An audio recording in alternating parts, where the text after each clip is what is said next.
Hello అందరూ ఎలా ఉన్నారు? బాగున్నారా? నేనైతే చాలా బాగున్నా. నేనైతే ఈరోజు సింపుల్‌గా ఎగ్ గ్రేవీ చేసుకోవాలనుకుంటున్నా. దానికోసం అయితే ఒక టమాటో, కొద్దిగా కొత్తిమీర, ఒక 4 పచ్చిమిర్చి వేసేసుకొని పేస్ట్ చేసేసుకోవాలి.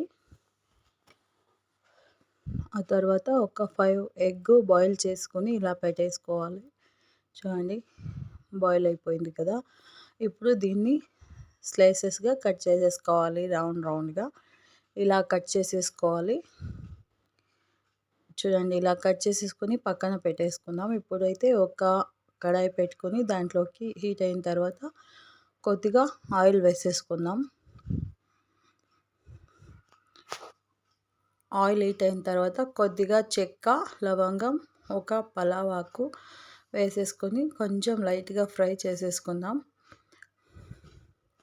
ఆ తర్వాత సన్నగా కట్ చేసిన ఆనియన్స్ వేసేసుకొని బాగా ఫ్రై చేసుకుందాం.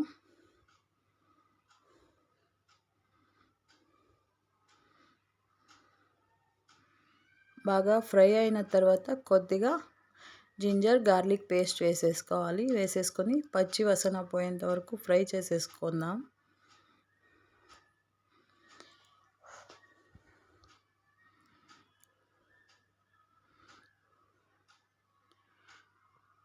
పచ్చి వాసన పోయేంత వరకు ఫ్రై చేసేసుకున్న తర్వాత ముందుగా రెడీ చేసి పెట్టుకున్న పేస్ట్ని వేసేసుకుందాం.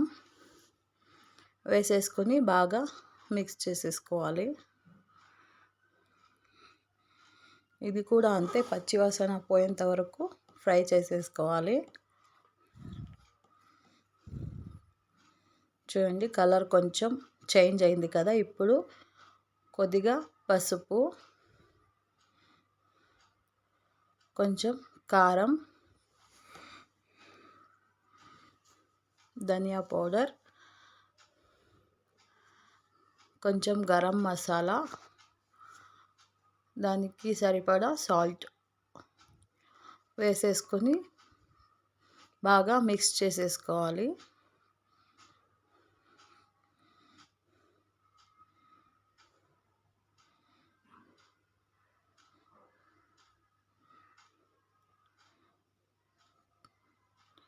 ఇలా మొత్తం మిక్స్ చేసేసుకోవాలి.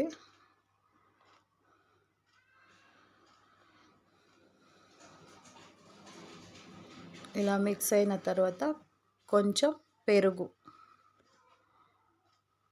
ఒక 2-3 స్పూన్ పెరుగు అయితే సరిపోద్ది. వేసేసుకొని బాగా మిక్స్ చేసేసుకుందాం. ఇలా బాయిల్ అవుతున్నప్పుడు కొంచెం వాటర్ వేసుకొని బాగా మిక్స్ చేసేసుకోవాలి. ఇప్పుడు మనం ముందుగా కట్ చేసి పెట్టుకున్న ఎగ్ని దాంట్లోకి వేసేసుకుందాం.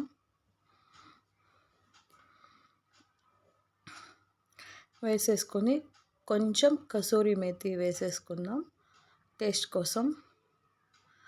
వేసేసుకుని ఒక 5 to 10 మినిట్స్ బాయిల్ చేయాలి. కొంచెం కొత్తిమీర మూత పెట్టేసుకుని ఒక 5 to 10 మినిట్స్ బాయిల్ చేసేసుకోవాలి. చూడండి